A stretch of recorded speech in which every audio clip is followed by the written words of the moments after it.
पाल भाटी और इस वीडियो में मैं आपके लिए लेकर आई हूँ क्लास 10th का साइंस। इसमें डिस्कस करेंगे हम क्लास 10th के बच्चों से। साइंस में बच्चे अगर हम बात करें आपके टोटल कोर्स में पूरी 5 यूनिट्स है।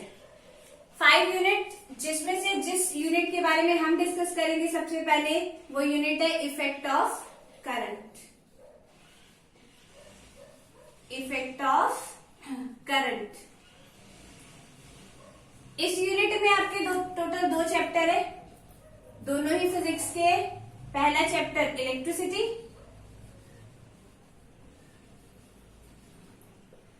और सेकंड चैप्टर है आपका मैग्नेटिक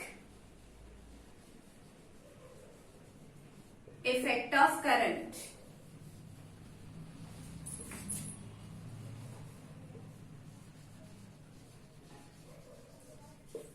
और ये दोनों ही चैप्टर ये पूरी यूनिट एग्जाम में आती है आपकी टोटल 13 मार्क्स की।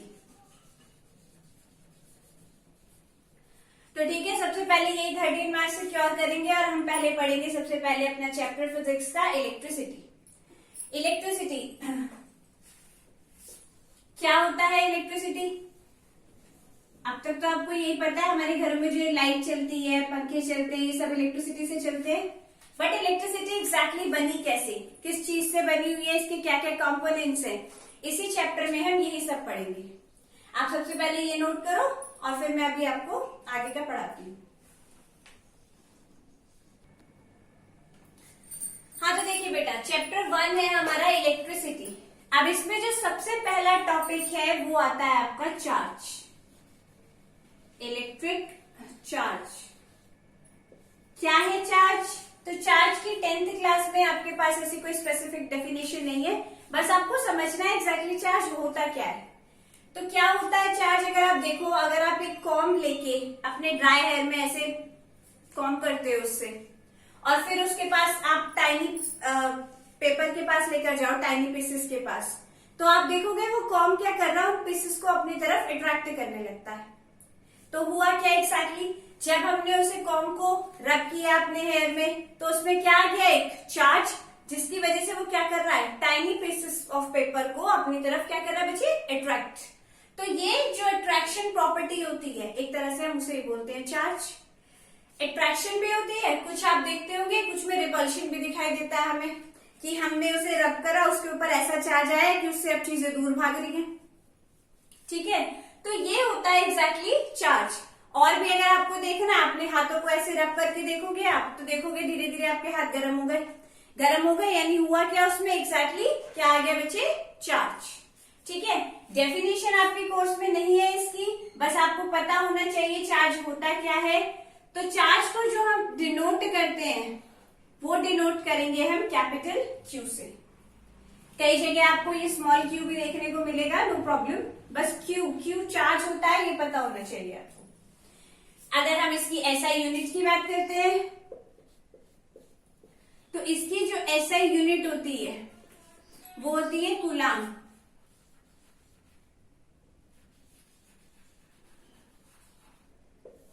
SI unit of charge is coulomb, जिसे हम शॉर्ट में लिखते हैं कैपिटल सी। जहां भी आप देखोगे कि आपको 2C दे रखा है, 2C 5C ऐसे करके, यानी कि आपको वो चार्ज दे रखा है। एग्जैक्टली चार्ज क्या होता है? ठीक है, अब चार्ज के बारे में बात करें तो चार्ज तो आपके 2 टाइप के होते हैं। एक होता है पॉजिटिव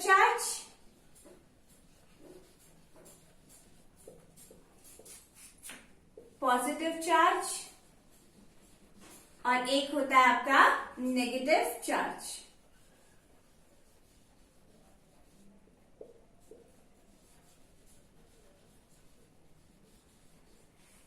इन दोनों को अगर आप समझोगे तो देखो, आप इसे मैग्नेट से भी समझ सकते हो। आपने 2 मैग्नेट कभी देखी होगी खेलते हुए, तो 2 मैग्नेट को अगर आप ये वाला हिस्सा पकड़ रहे हो तो देखोगे वो अट्रैक्ट कर रहे हैं एक दूसरे को। अगर पलट के पकड़ोगे एक को तो देखोगे वो एक दूसरे को रिपेल कर रहे हैं। तो ये तो मैग्नेट में देखने को मिलता है। सेम चीज आपको चार्जेस में भी देखने को मिलती है। वो होता कैसे है कि अगर सिमिलर चार्जेस है, जैसे सपोज पॉजिटिव चार्ज को हम एक साथ लेकर आए, या फिर नेगेटिव चार्ज को हम ऐसे एक साथ लेकर आए, तो ये हमेशा एक दूसरे को क्या करेंगे? रिपेल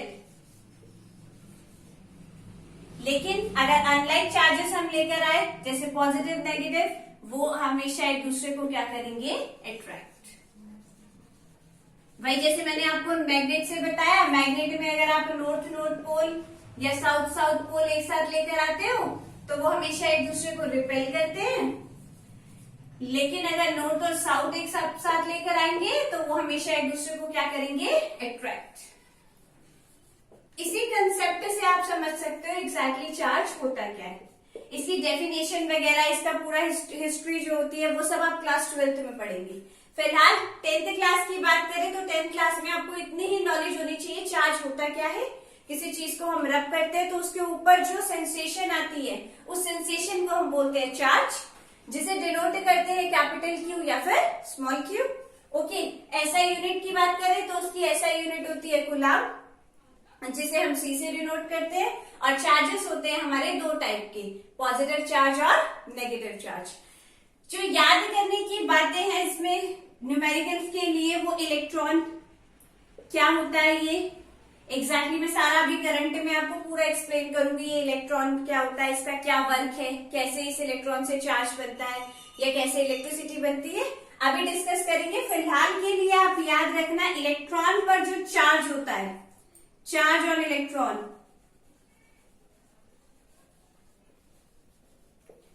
वो होता है आपका 1.6 मल्टीप्लाई 10⁻⁻⁻19 कूलम। ये क्यों बताया मैंने, क्योंकि इस पर बेस्ड आपका एक एनसीईआरटी का न्यूमेरिकल है, उसमें ये यूज भी होता है इलेक्ट्रॉन का चार्ज क्या है, और वही मैं अब आपको कराऊंगी। आप इतने ये नोट करो, मैं आपको वो न्यूमेरिकल कराती हूँ। हाँ तो देखिए बेटा, ये एनसीईआरटी का क्वेश्चन है आपका, calculate the number of electrons. आपको यहाँ पर number of electrons find out करने हैं कॉन्स्टिट्यूटिंग 1 कूलम ऑफ चार्ज। मतलब 1 कूलम ऑफ चार्ज में एग्जैक्टली नंबर ऑफ इलेक्ट्रॉन्स होते कितने, ये बताना है आपको। ये बताऊंगी मैं आपको, लेकिन पहले सबसे पहले मैं चार्ज और इलेक्ट्रॉन इन दोनों को आपको रिलेट करके बताती हूँ, इनमें एग्जैक्टली रिलेशन है क्या, चार्ज और इलेक्ट्रॉन। अगर हम बात करें किसी बॉडी के ऊपर चार्ज आता कैसे है, जैसे मैंने आपको अभी बताया था कि कॉम्ब लेके आप ड्राई हेयर में रब करोगे तो वो अट्रैक्ट करने लगता है, या फिर मैंने आपको भी बताया कि अपने दोनों हैंड को रब करो, मतलब रब करते हैं तभी चार्ज आता है। तो रब करने से एग्जैक्टली उसके ऊपर हुआ क्या कि चार्ज आ गया। तो मैं आपको बताती हूँ, चार्ज जब भी हम किसी बॉडी को रब करते हैं दूसरी बॉडी पर, तो ये इलेक्ट्रॉन्स जो होते हैं, इलेक्ट्रॉन्स ट्रांसफर होने स्टार्ट हो जाते हैं एक बॉडी से दूसरी बॉडी में। एक बॉडी इलेक्ट्रॉन्स लेती है और एक बॉडी इलेक्ट्रॉन्स देती है। अब लेने वाले के ऊपर भी चार्ज आ जाता है इलेक्ट्रॉन लेने की वजह से, देने वाले के ऊपर भी चार्ज आ जाता है इलेक्ट्रॉन देने की वजह से। अब लेने वाले के ऊपर तो पॉजिटिव चार्ज आएगा और देने वाले के ऊपर तो आएगा पॉजिटिव चार्ज और लेने वाले के ऊपर आएगा हमेशा नेगेटिव चार्ज।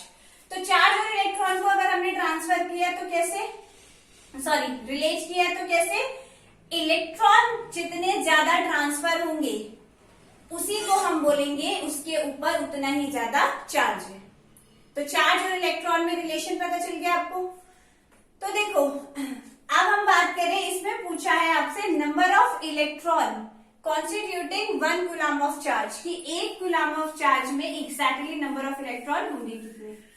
अभी जस्ट थोड़ी देर पहले मैंने आपको बताया था चार्ज ऑन इलेक्ट्रॉन। 1 इलेक्ट्रॉन के ऊपर अगर मैं चार्ज की बात करूं तो वो होता है 1.6 मल्टीप्लाई 10⁻⁻⁻19 कूलम। ठीक है, इसे दूसरी लैंग्वेज में बोलूं तो 1.6 इंटू 10⁻⁻19 कूलम में कितने इलेक्ट्रॉन ट्रांसफर हुए हैं, 1 है ना। अब मैं इसमें बात करूं 2 से मल्टीप्लाई करके 3.2 इंटू 10⁻⁻⁻19 कूलम में कितने ट्रांसफर हुए हैं, 2। ऐसे ही करके हम इसी रिलेशन को यूज करके देख सकते हैं कि 1 कूलम ऑफ चार्ज में एग्जैक्टली नंबर ऑफ इलेक्ट्रॉन कितने ट्रांसफर हुए। आई रिपीट, मैंने आपसे कहा चार्ज ऑन इलेक्ट्रॉन, इलेक्ट्रॉन के ऊपर जो चार्ज होता है वो होता है 1.6 मल्टीप्लाई 10⁻⁻⁻19 कूलम। जिसे हम ऐसे भी बोल सकते हैं कि इतने कूलाम चार्ज में इलेक्ट्रॉन एक्सैक्टली कितने ट्रांसफर हुए, 1। तो ऐसे ही मैं 1 कूलाम चार्ज में निकाल सकती हूँ कितने ट्रांसफर हुए यूनिटरी मेथड लगा के। मतलब number of electron constituting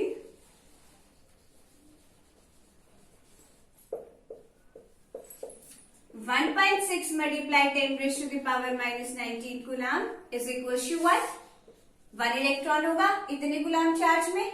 then number of electron constituting 1 coulomb कितना हो जाएगा, यूनिटरी मेथड लगा के ये डिवाइड में आ जाएगा, यानी 1/1.6 multiplied 10 raise to the power minus 19 coulomb, sorry minus 19। Clear हुआ? वापस से एक बार देखो, नंबर ऑफ, मैंने आपको बताया चार्ज और इलेक्ट्रॉन होता है 1.6 multiply 10 raise to the power minus 19 coulomb. जब आप इसे देखोगे तो इतने कूलाम में एक इलेक्ट्रॉन होता है, तो हम देख लेंगे 1 कूलाम में कितने इलेक्ट्रॉन, इसे डिवाइड में ले गए। ठीक है, अब क्या करना है, सिंपल इसे डिवाइड, इसको ऊपर ले जाओगे पॉजिटिव हो जाएगी पावर, और इन्हें डिवाइड करोगे डेसिमल हटाया 10, 2 5 जा 2 8 जा, डिवाइड करो 0.625, तो 0.625 multiply 10 raise to the power 19, ये होंगे नंबर ऑफ इलेक्ट्रॉन कितने चार्ज में, 1 कूलाम चार्ज में। अब आप इसे नोट करो, मैं आगे का टॉपिक बताती हूँ आपको। हाँ, तो देखिए बेटा, अब आपका जो टॉपिक है वो है कंडक्टर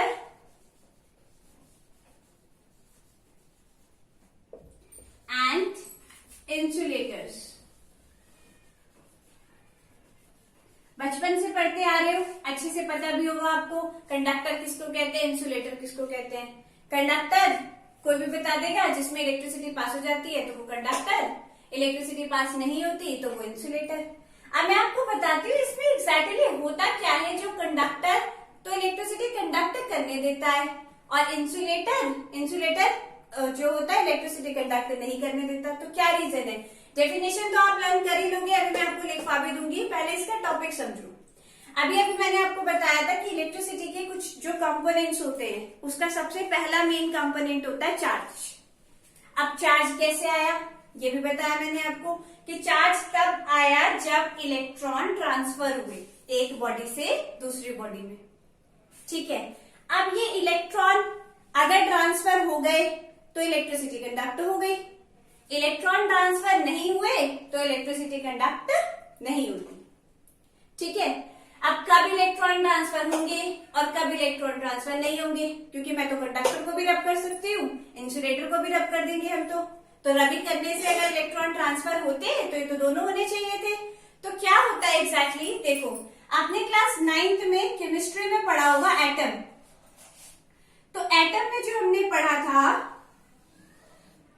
वो हमने पढ़ा था कि एटम के अंदर एक न्यूक्लियस होता है जिसके अंदर प्रोटॉन और न्यूट्रॉन होते हैं।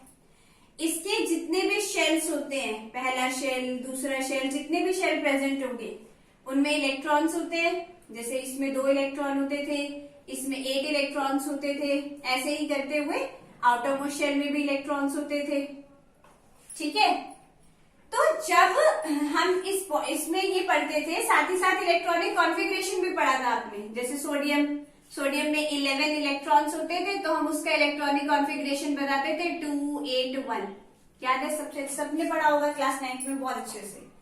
तो जब इसके देने और लेने की बात आती थी वैलेंसी की, सोडियम की, कि सोडियम पे वैलेंसी कितनी है, तो हम देखते थे कि इसके, क्योंकि आउटरमोस्ट शेल में 1 इलेक्ट्रॉन है, सिर्फ और सिर्फ 1 इलेक्ट्रॉन है, तो ये हमेशा क्या करेगा, अपने इलेक्ट्रॉन को डोनेट करेगा। तो ये अपना इलेक्ट्रॉन क्या कर देगा बच्चे, दे देगा। तो इसके ऊपर आ जाएगा 2 8। ऐसे हमने क्लोरीन की बात की थी, तो क्लोरीन में था हमारा 17, जिसकी वजह से ये आ गया था 2 8 7। क्योंकि इसके आउटरमोस्ट शेल में 7 इलेक्ट्रॉन्स थे, तो एक हमेशा ये लेने के लिए तैयार रहता था, तो ये एक इलेक्ट्रॉन हमेशा गेन कर लेता था, जिसकी वजह से ये हो गया था 2 8 8। अब इतना ध्यान है तो ये भी ध्यान होगा, हम लगाते थे सोडियम के ऊपर पॉजिटिव चार्ज। क्यों? क्योंकि इसने अपना एक इलेक्ट्रॉन दिया है। क्लोरीन के ऊपर हम लगाते थे नेगेटिव। क्यों? क्योंकि इसने एक इलेक्ट्रॉन लिया। तो ये है क्या, एक तरह से इनके ऊपर चार्ज ही तो आ गया। ये इसके ऊपर पॉजिटिव चार्ज आ गया क्योंकि इसने अपना इलेक्ट्रॉन दिया, इसके ऊपर नेगेटिव चार्ज आ गया क्योंकि इसने अपना इलेक्ट्रॉन लिया। और नोट करने की बात क्या है, इसने जो इलेक्ट्रॉन ट्रांसफर किया वो सिर्फ और सिर्फ ये बाहर वाला किया, आउटर मोस्ट शेल का इलेक्ट्रॉन। सेम चीज यहां पर, क्लोरीन ने जब इलेक्ट्रॉन लिया तो इसने अपने आउटर मोस्ट शेल में ही लिया। इन दोनों में ना तो उसने लिया ना उसने दिया। इतना तो पता है, क्लास 9 से पढ़ते आ रहे हो। अब इसे इलेक्ट्रिसिटी से रिलेट करके बताती हूँ मैं आपको। देखो, जैसे मैंने कहा इसके पास 2 इलेक्ट्रॉन, पहले शेल में, दूसरे शेल में 8, तीसरे में 1। तो जब ये देने को चलेगा तो अपना यही वाला इलेक्ट्रॉन देगा। या फिर अगर इसके पास 2, 8, 7 है तो जब ये लेगा तो अपने इसी आउटर मोस्ट शेल में एक इलेक्ट्रॉन लेगा। इससे बच्चे हमें ये पता चलता है कि जो ये आउटर मोस्ट शेल के इलेक्ट्रॉन्स होते हैं ये हमारे फ्री होते हैं। किसके लिए? ट्रांसफर के लिए। फ्री होते हैं ट्रांसफर के लिए। ये फ्रीली घूमते रहते हैं, इनकी मर्जी है कि यहाँ रहना चाहे यहाँ, या फिर कूद के दूसरे के पास जाना चाहे तो दूसरे के पास भी जा सकते हैं। ठीक है, मतलब आउटर मोस्ट शेल में जितने भी इलेक्ट्रॉन इसके पास प्रेजेंट होते हैं उन सारे इलेक्ट्रॉन्स को हम बोलते हैं फ्री इलेक्ट्रॉन्स। ये फ्री कैसे, ये भी समझ लो। एग्जैक्टली होता क्या है, ये न्यूक्लियस क्योंकि इसके ऊपर पॉजिटिव चार्ज होता है, ये नेगेटिव चार्ज को अपनी तरफ अट्रैक्ट करने की कोशिश करता रहता है। तो ये सबसे ज्यादा जो अट्रैक्ट करेगा ये पहले वाले शेल को करेगा, पहले वाले शेल के इलेक्ट्रॉन को करेगा अट्रैक्ट, फिर दूसरे वाले शेल को भी अट्रैक्ट करेगा। क्योंकि तीसरा वाला बहुत दूर हो जाता है तो इसके जो अट्रैक्शन फोर्स होता है, फोर्स ऑफ अट्रैक्शन, वो कम हो जाता है, जिसकी वजह से ये इलेक्ट्रॉन्स क्या हो जाते हैं? फ्री। फ्री इलेक्ट्रॉन होने की वजह से ये क्या हो गए बच्चे? एक बॉडी से दूसरी बॉडी में ट्रांसफर। तो ठीक है, अब अगर मैं कंडक्टर की बात करूं तो कंडक्टर हम उनको बोलते हैं जिनके पास नंबर ऑफ फ्री इलेक्ट्रॉन्स बहुत सारे होते हैं। जब इनके पास नंबर ऑफ फ्री इलेक्ट्रॉन बहुत सारे होते हैं तो इनके अंदर इलेक्ट्रिसिटी भी बहुत सारी कंडक्ट होगी। क्यों? क्योंकि इलेक्ट्रॉन फ्री है तो वो ट्रांसफर जल्दी होंगे, ट्रांसफर होंगे तो चार्ज आएगा, चार्ज से क्या बनेगी? इलेक्ट्रिसिटी। और अगर मैं इंसुलेटर की बात करूं तो इंसुलेटर में number of free electron present नहीं होते हैं। ठीक है, तो यही चीज है कंडक्टर और इंसुलेटर में। एग्जैक्टली इलेक्ट्रिसिटी फ्लो होने के लिए हमें चाहिए क्या? इलेक्ट्रॉन्स। इलेक्ट्रॉन्स नहीं, फ्री इलेक्ट्रॉन्स। ठीक है, तो जितने ज्यादा फ्री इलेक्ट्रॉन्स होंगे इलेक्ट्रिसिटी कंडक्ट होगी। अगर फ्री इलेक्ट्रॉन्स नहीं है तो इलेक्ट्रिसिटी कंडक्ट नहीं होगी। यही रीजन है जिसमें फ्री इलेक्ट्रॉन्स होते हैं हम उन्हें बोलते हैं कंडक्टर, क्योंकि वो इलेक्ट्रिसिटी कंडक्ट होने देते हैं। जिनके पास फ्री इलेक्ट्रॉन्स नहीं होते तो उन्हें हम बोलते हैं इंसुलेटर्स। इंसुलेटर जो कि इलेक्ट्रिसिटी कंडक्ट नहीं होने देते। ठीक है, अब इलेक्ट्रिसिटी पता चल गई तो मैं आपको बताती हूँ, आपके 2 टाइप की इलेक्ट्रिसिटी होती है। एक होती है static, static electricity,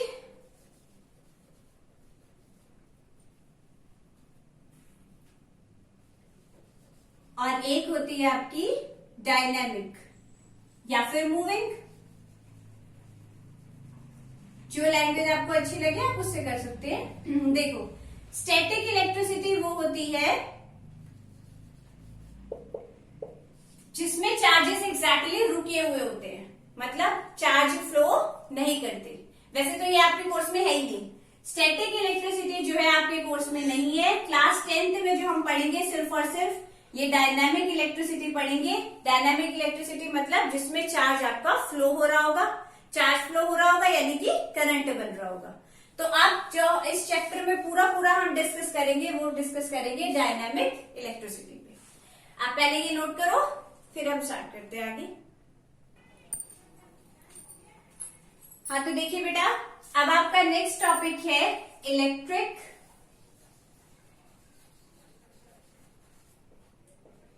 potential.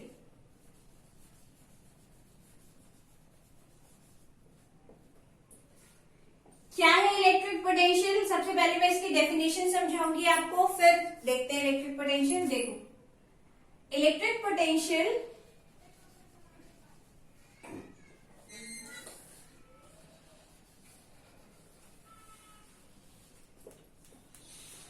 at a point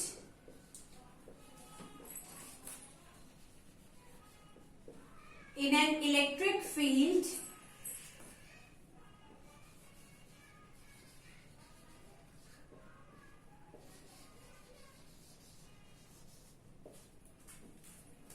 is defined as the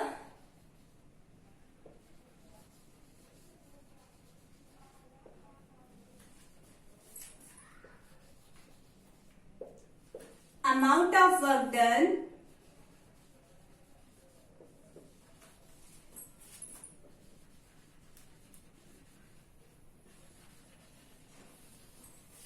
in moving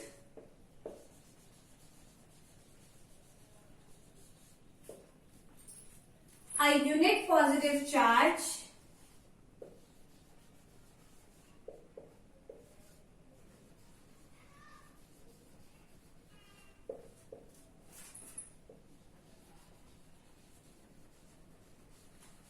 from infinity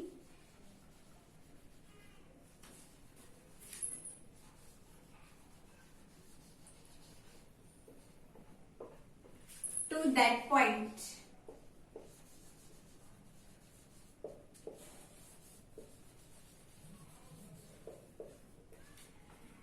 ये तो हुई definition that electric potential at a point in an electric field is defined as the amount of work done in moving a unit positive charge from infinity to that point. Bookish language है, learn करने की जरूरत पड़ेगी आपको, लेकिन मैं आपको अभी बिल्कुल अच्छे से रटवा दूंगी। अब अभी आपको समझाऊंगी तो अब आपको hand to hand definition learn हो जाएगी। देखो ध्यान से, इलेक्ट्रिक पोटेंशियल है क्या at a point in an electric field. तो सबसे पहले मैं आपको ये इलेक्ट्रिक फील्ड बताती हूँ क्या होता है, उसके बाद आप डेफिनेशन खुद ही समझ जाएंगे और अपनी लैंग्वेज में भी लिख सकते हैं। इलेक्ट्रिक फील्ड समझाने के लिए मैं आप एक दूसरा एग्जाम्पल लेती हूँ। सबसे पहले जैसे हमने एक मैग्नेट उठा ली, सब खेलते हैं मैग्नेट से बचपन में, सबको पता है। आयरन पीसेस अगर इसके पास पड़े हो तो ये आयरन को अपनी तरफ क्या करने लगता है, अट्रैक्ट।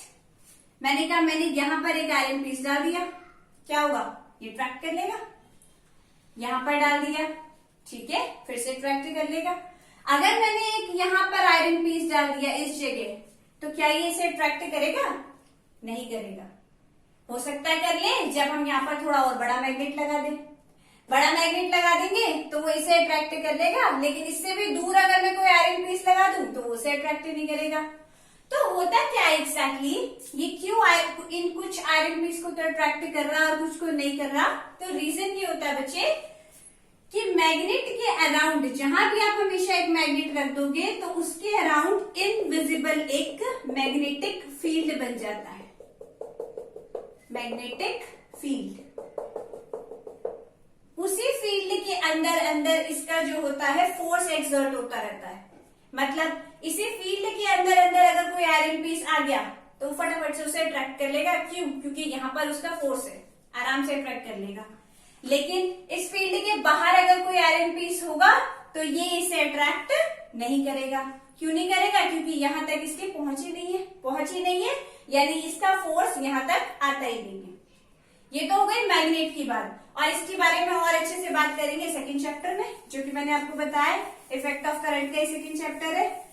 लेकिन इसी से रिलेट करके मैं आपको समझाऊंगी इलेक्ट्रिक फील्ड। वो होता क्या है, जैसे ही हम कहीं पर एक चार्ज रखते हैं, जैसे मैंने यहाँ पर रख दिया चार्ज, कितना भी 2 कूलाम 5 कूलाम, वो हमारी मर्जी है, छोटा बड़ा कैसे भी, तो ऑटोमेटिकली इसके अराउंड भी एक ऐसी फील्ड लाइंस बन जाती है। वो फील्ड लाइंस जहां तक इसका क्या होता है बेटा, फोर्स एक्सर्ट होता है। जहां तक भी इसका फोर्स एक्सर्ट होगा उसे हम बोलते हैं क्या, इलेक्ट्रिक फील्ड। इलेक्ट्रिक फील्ड, जैसे मैग्नेट के अराउंड मैग्नेटिक फील्ड, चार्ज के अराउंड इलेक्ट्रिक फील्ड। छोटा चार्ज रखोगे तो छोटा सा इलेक्ट्रिक फील्ड बनाएगा, ज्यादा बड़ा चार्ज रखोगे तो वो उतना ही बड़ा इलेक्ट्रिक फील्ड बनाएगा। आई होप इतना तो समझ आ गया होगा आपको। अब देखो पोटेंशियल। पोटेंशियल के लिए अगर आप बात करो, electric potential at a point in an electric field, इसी फील्ड के अंदर अंदर अगर मुझे किसी पॉइंट के ऊपर इलेक्ट्रिक फील्ड वो निकालना है पोटेंशियल, तो वो होता क्या, जैसे मान लो मुझे इस पॉइंट पर निकालना है, ए पॉइंट पर, तो वो होता क्या है, is defined as the amount of work done in moving a unit positive charge from infinity to that point. देखो ये भी कैसे, जैसे मैग्नेट में ही मैंने आपको बताया था, मान लो यहां पर साउथ पोल है और मुझे इसके पास जबरदस्ती एक साउथ पोल वाली मैग्नेट लेके आनी है। लाऊंगी क्या करेगा, एक दूसरे को रिपेल करेगा। मैं थोड़ा और फोर्स लगाऊंगी, पास में तो आता जाएगा ना, मतलब इन द सेंस इसे और इसे मुझे मिलाने के लिए कुछ तो वर्क डन करना पड़ रहा है। यही चीज मान लो मुझे इसके पास एक आयरन पीस उठा के लाना है, ठीक है, तो जो भी मान लो इसके फील्ड के बाहर कोई आयरन पीस रखा हुआ है, तो मैंने उसे यहां से उठाकर यहां तक लाने में, जहां तक वो अट्रैक्ट कर सकता है, कुछ तो वर्क डन किया। उसी वर्क डन में, ऐसे ही वर्क डन इलेक्ट्रिक पोटेंशियल में बात कर सकती हूँ मैं। ध्यान से देखो, अगर इसी इलेक्ट्रिक फील्ड के अंदर अंदर कोई पॉजिटिव चार्ज है, तो उसे तो ये चार्ज क्या करेगा, या तो अट्रैक्ट या रिपल्शन। मतलब कैसे, अगर ये पॉजिटिव चार्ज हुआ तो ये इस पॉजिटिव चार्ज को क्या करेगा, रिपल्शन करने लग जाएगा, इसके साथ इसे रिपेल करने लग जाएगा। यहां हुआ तो और तेज से रिपेल करेगा, यहां हुआ तो और तेज से रिपेल करेगा, लेकिन मान लो यहां हुआ तो रिपेल नहीं करेगा। ऐसे नेगेटिव चार्ज के लिए ले लो, अगर इसके पास यहाँ कोई पॉजिटिव चार्ज आया तो ये इसे अट्रैक्ट कर लेगा, यहाँ पर अट्रैक्ट कर लेगा, यहाँ पर इसे अट्रैक्ट नहीं करेगा। लेकिन मुझे इसे जबरदस्ती अट्रैक्ट करवाना है, तो उसके लिए मैं क्या करूंगी, यहां से उठा के इस चार्ज को इसके इस फील्ड के अंदर लेकर आऊंगी। तो जितना वर्क डन मैंने इस चार्ज को यहां से उठाकर यहां तक लाने में किया, उसी वर्क को हम बोलते हैं इलेक्ट्रिक पोटेंशियल। मतलब इलेक्ट्रिक पोटेंशियल को आप डिफाइन कर सकते हो, is the amount of work done, जो वर्क डन आपने किया, क्या वर्क डन किया, in moving a unit positive charge, एक यूनिट पॉजिटिव चार्ज को उठाकर लाने में, कहां से, from infinity to that point, infinity से उस पॉइंट तक उठाकर लाने में मुझे जितना वर्क डन करना पड़ा, उसी वर्क डन को हम बोलेंगे, उसका क्या है, इलेक्ट्रिक पोटेंशियल। और इसी से आपको डेफिनेशन भी बहुत अच्छे से लर्न हो जाएगी। आप इसे कॉपी करो।